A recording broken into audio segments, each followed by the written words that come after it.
Okay. So our speaker for today is Mr. Summer Nassif. Everyone knows Mr. Summer. He is our group production manager. Okay, thank you for joining the print production process. So basically the presentation has the following contents. We will go through the color modes, the printing methods, the paper types, resolution, and quality, what's the difference between, special operations, POS materials, file formats, and why we are using PDF. As usual, I'm always asking for the RTP PDFs, so we'll explain that's why. And at the end of the presentation, we have something for fun. We will explore how production can be fun.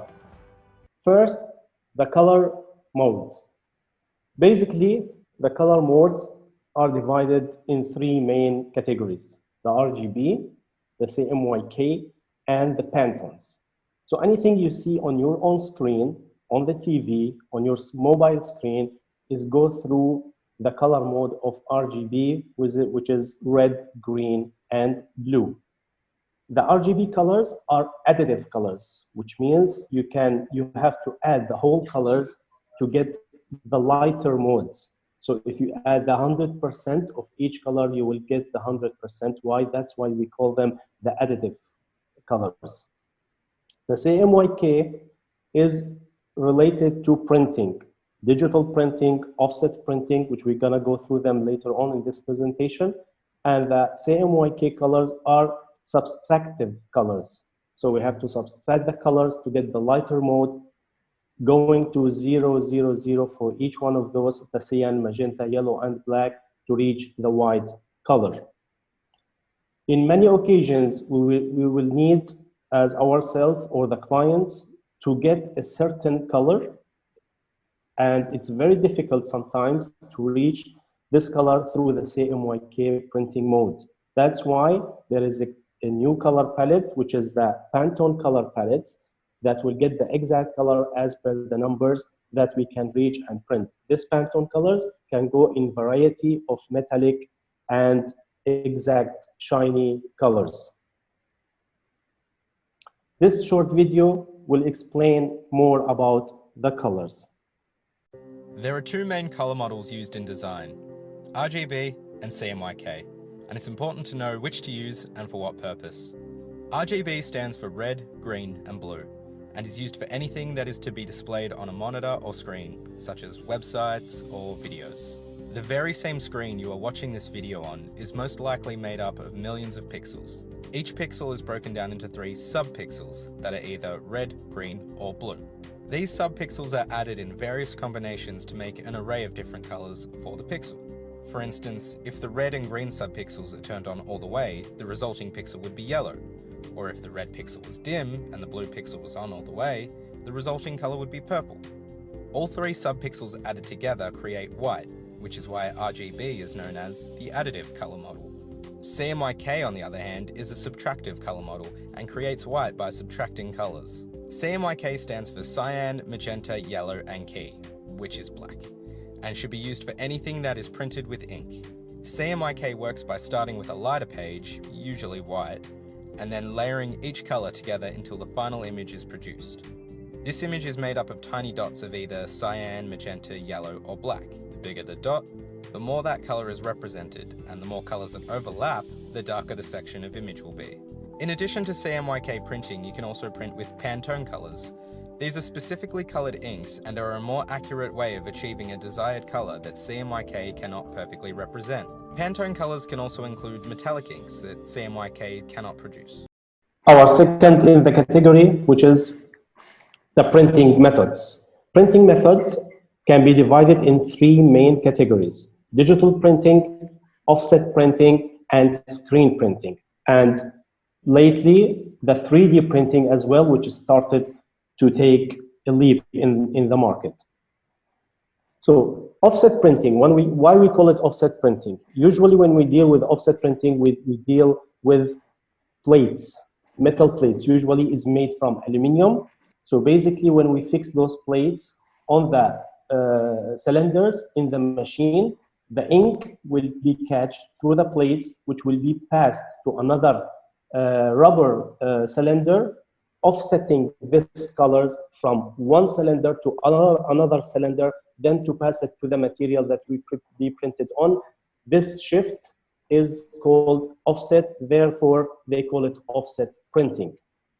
Screen printing from other point of view is different technique from printing, which depends on a certain mesh material, fabric, with a very small like holes in this material, and through a certain process, technical process, through a film, we will have non-permeable material, which will cover the areas that we don't need, and then we passing the ink through this mesh material, we can get the artwork that we are willing to print on the through this process. The advantage of this screen printing is that we can use it on a wide range of materials such as papers, textile, glass, ceramic, wood, and metal. This video will explain more about the offset. Offset printing is one of the most common image reproduction methods of the modern age. But what is offset printing, and how does it work? Offset printing begins with the pre-press stage, where digital files are broken down by their color separation and are laser etched onto coated aluminium plates. Each plate is then loaded onto a roller known as the plate cylinder. Each revolution of this cylinder dampens the non-image area of the plate with water from the dampening system. A vegetable oil-based ink is then passed through a series of rollers and finally onto the image area of the plate. This image is then offset onto another cylinder with a rubber blanket. The addition of this process results in a clearer and sharper final image and is where offset printing gets its name.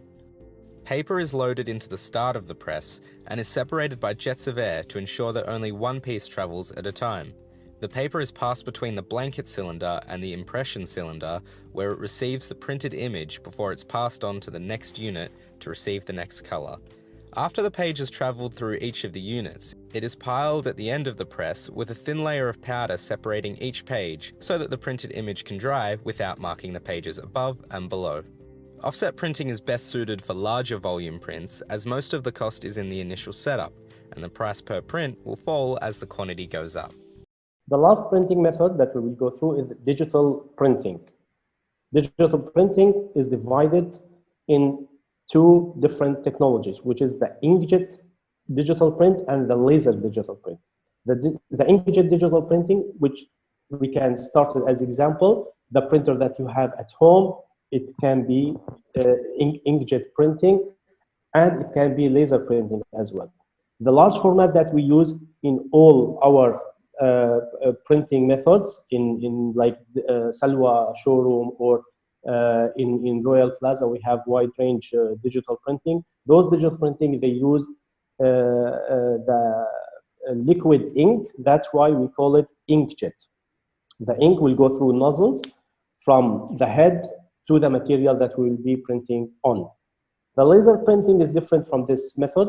It's use powder material for the ink, and this powder with the different electrical charges will be moved from one cylinder, which we call the drum in this category of printing, to the printed material.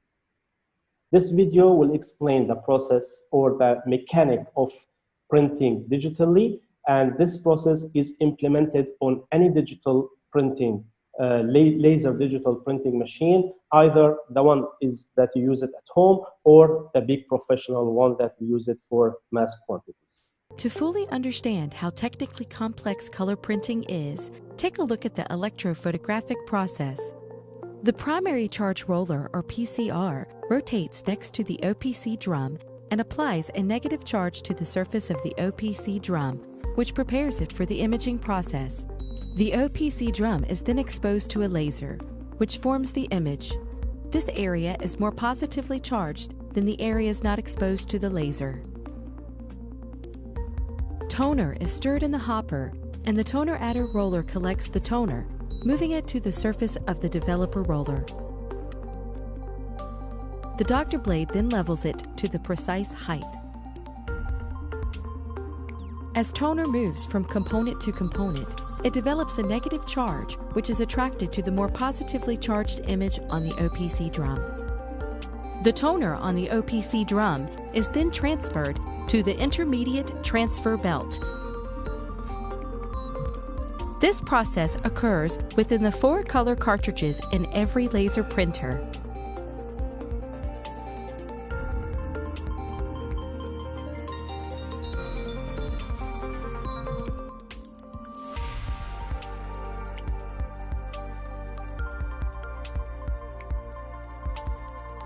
The toner on the intermediate transfer belt is then transferred to the paper.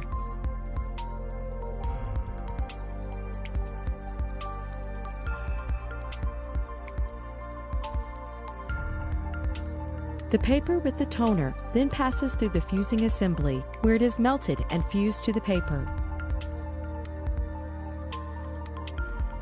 Any toner remaining on the OPC drum is cleaned and moved to the waste bin by the wiper blade. The latent image on the OPC drum surface is erased by the PCR.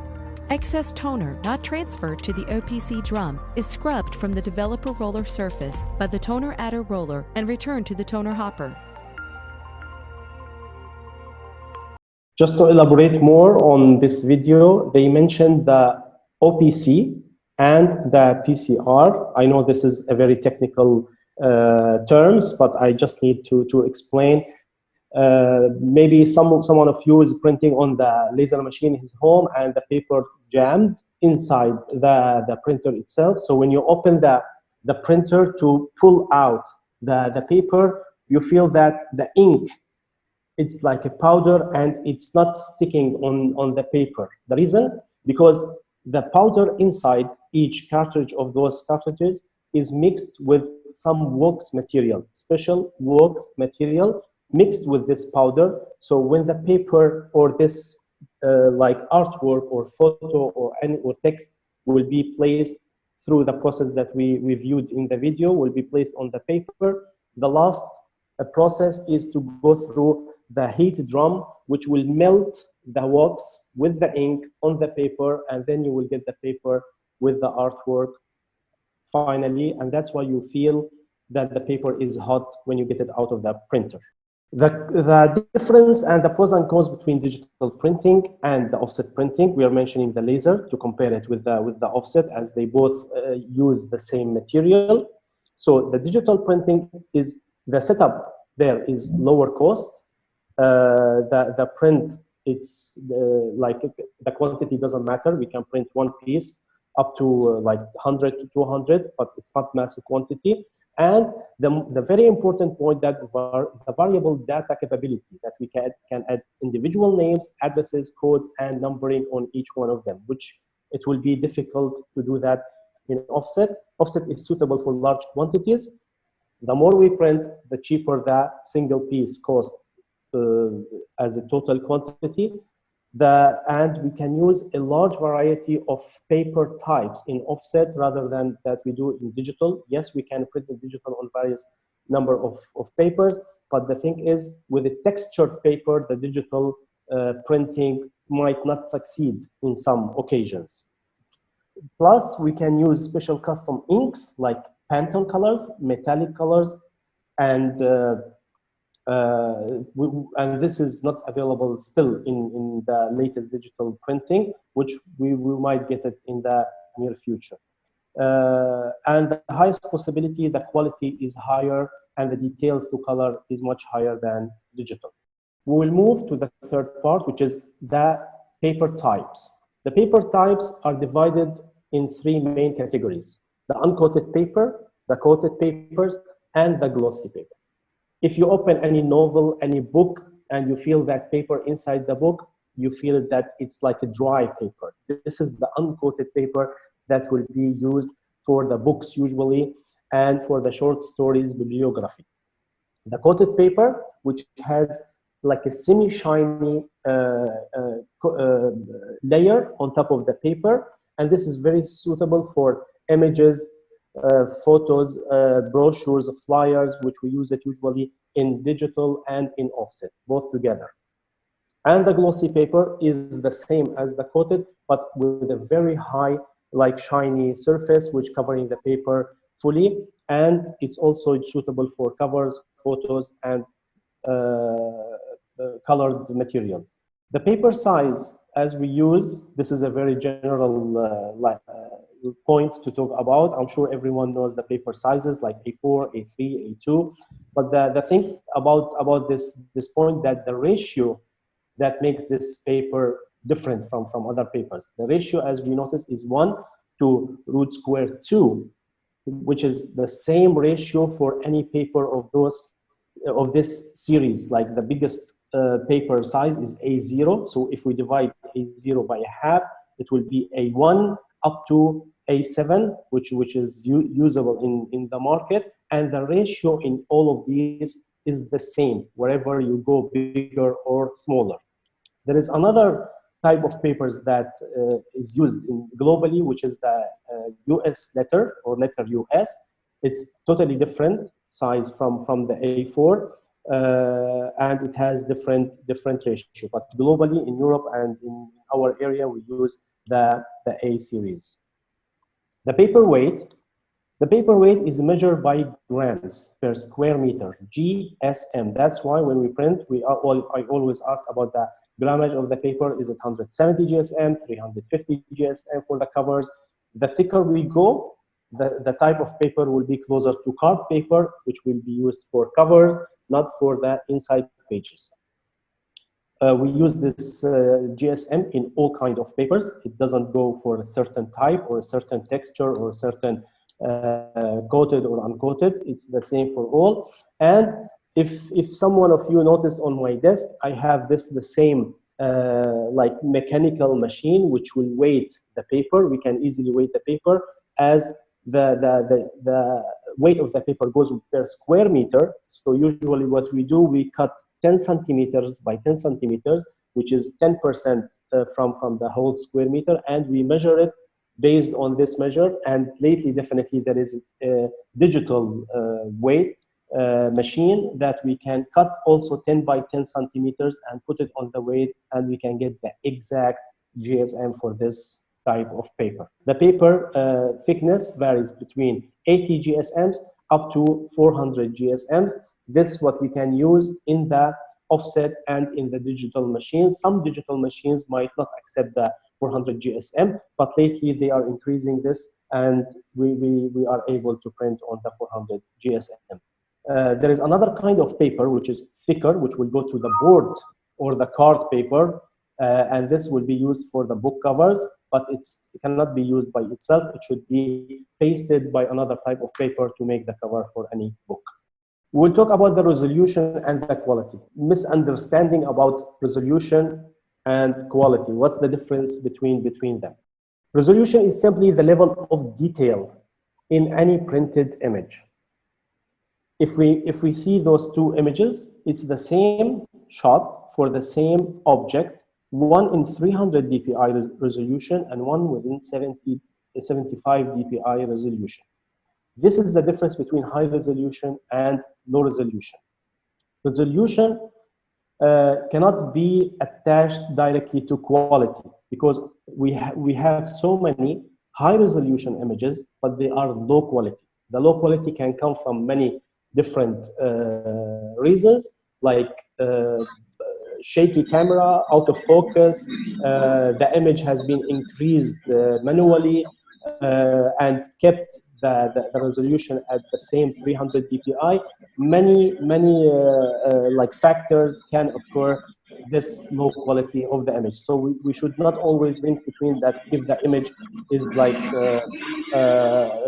high resolution, that doesn't mean 100% that it's high quality. That's why we check it during the process to make sure that it's high resolution and at the same time high quality. Viewing distance is very important when we talk about resolution and quality of the image. So if we see a book, we should have high resolution file and mainly by 300 dpi. But when we see a billboard like 10 meters, 20 meters away from us, the resolution definitely will go less for many technical reasons, to speed up, to reduce the file size, to speed up the production time, and this difference between 300 dpi, like 20 centimeters away, and 2 meters, or sorry, 20 meters away, this the difference in resolution will be covered by the viewing distance. As I mentioned, that resolution does not mean the quality. The higher quality, the higher resolution that occur, the higher file size, but sometimes like a poster measuring 2 by 3 meters could have the same dpi as the business card measuring 9 by 5 centimeters only. The special operations that we always try to enhance the look and feel for any product that we work in printing mainly will implement on the offset, and we can implement that on the digital as well, but I will mention what's the difference between them when we implement those special operations, which means lamination, foil stamping, spot UV, die cutting, embossing, and debossing. Those operations, as a lamination, it can be done on both, no problem between any of the type of printing. When we go to the foil, spot UV, die cut, and embossing, debossing, we face minor issue between the offset and the digital.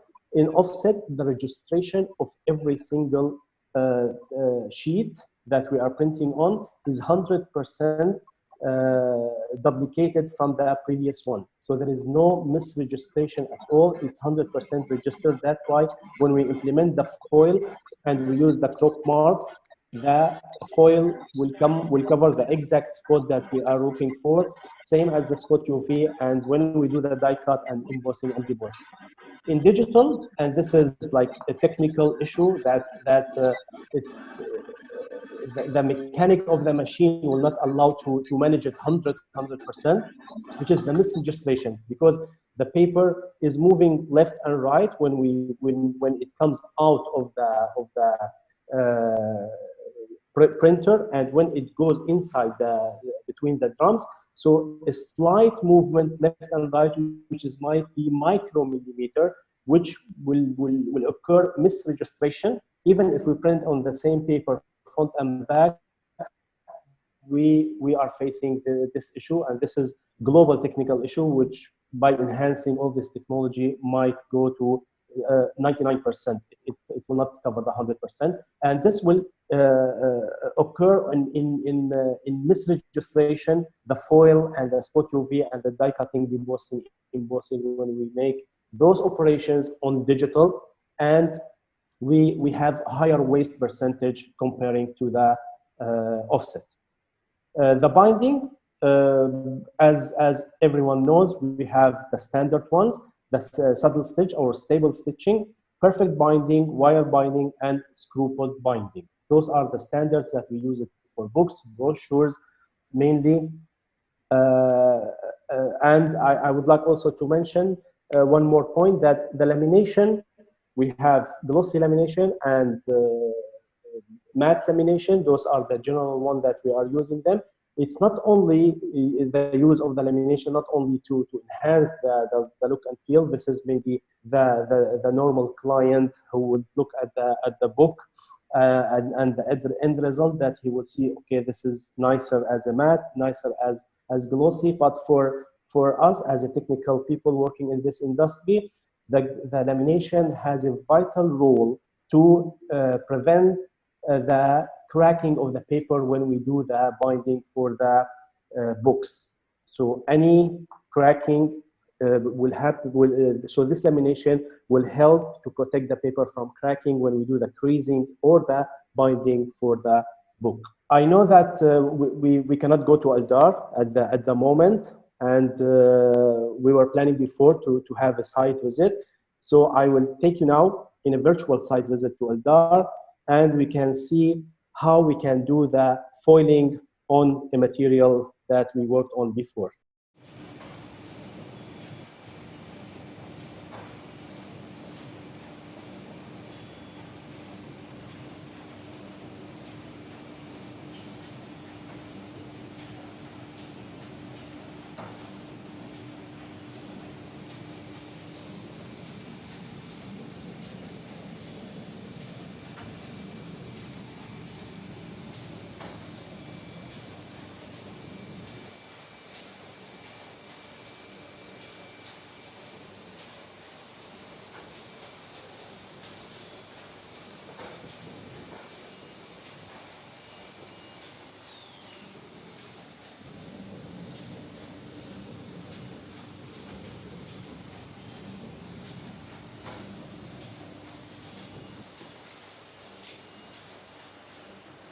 as we watched, this is the poster of FESPA 2018 that we won the golden medal for it.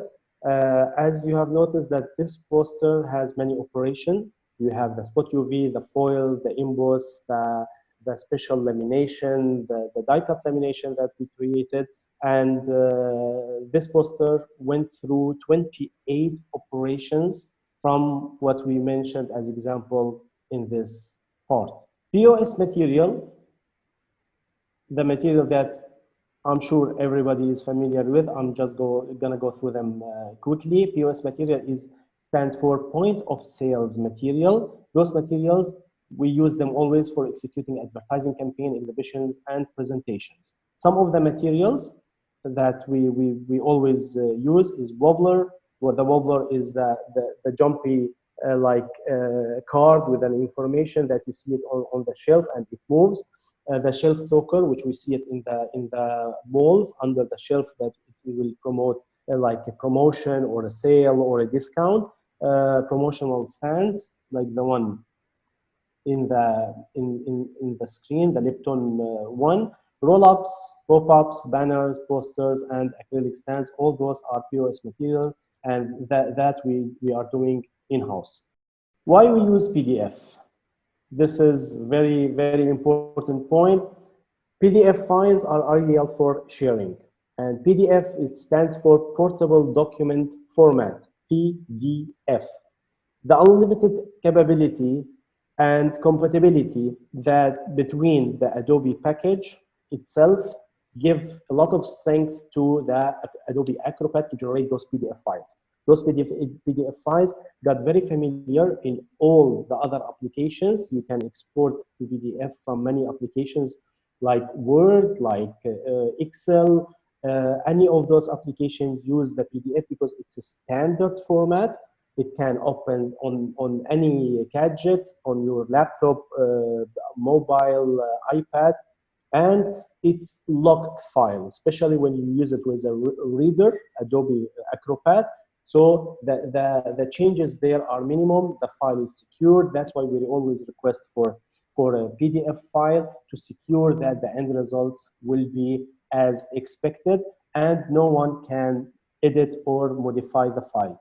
Definitely, as expert in this industry, PDF can be edited to an expert designer or art director. He can do the modification if it's required and accepted by the client himself.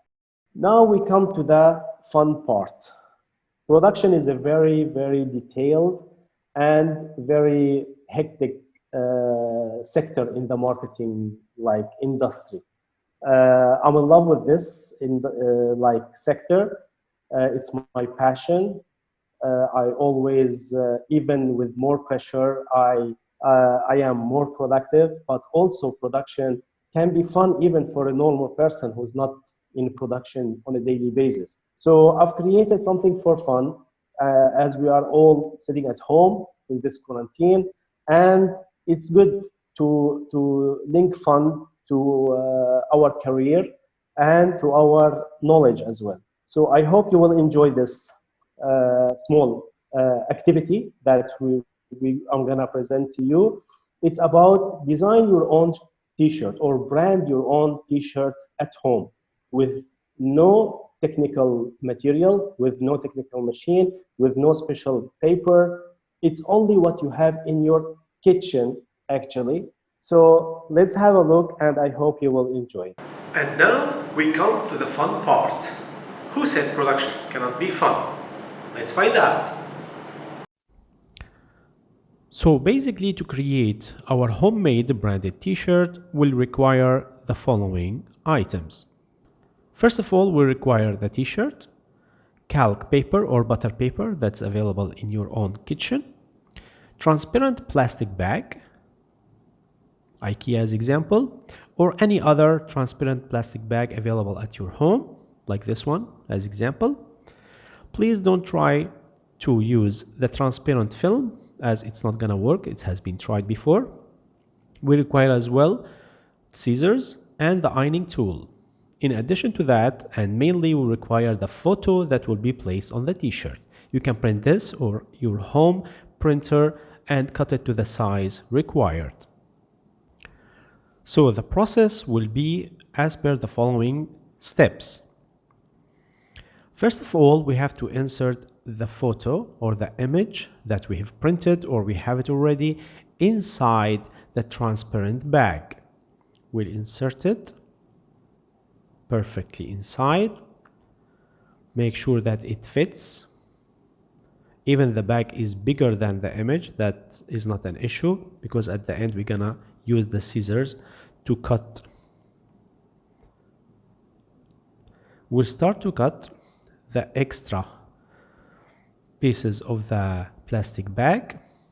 We can leave around 1 or 2 millimeters at the edges to make sure that the image is fully inside the bag and the plastic is all around, as we can see. Once the image is inside the part of the plastic bag, we'll remove the extra and we'll start to get the t-shirt to place the artwork on. The process will be as the following. Once we get the t-shirt, get it ready and make sure that the 2 layers of the t-shirt are 100% flattened. We place the artwork inside the plastic bag in the middle or exactly on the spot that we will require. Then we'll get the butter paper or the calc and we will cut the required size that match the picture. As we can see, we'll place the calc paper on top of the image. We'll get the ironing tool and we'll start the ironing process. We'll make sure that we go around the edges and we go slowly, as slow as possible. This process might take from 5 to 7 minutes to make sure that all the edges, including the middle part, is 100% heated. Once this process is done, we can start to remove the calc paper and we will find out that this image is 100% pasted on the t-shirt, as we can see. Hope you enjoyed this video and you found out that production sometimes can be fun. Thank you for watching.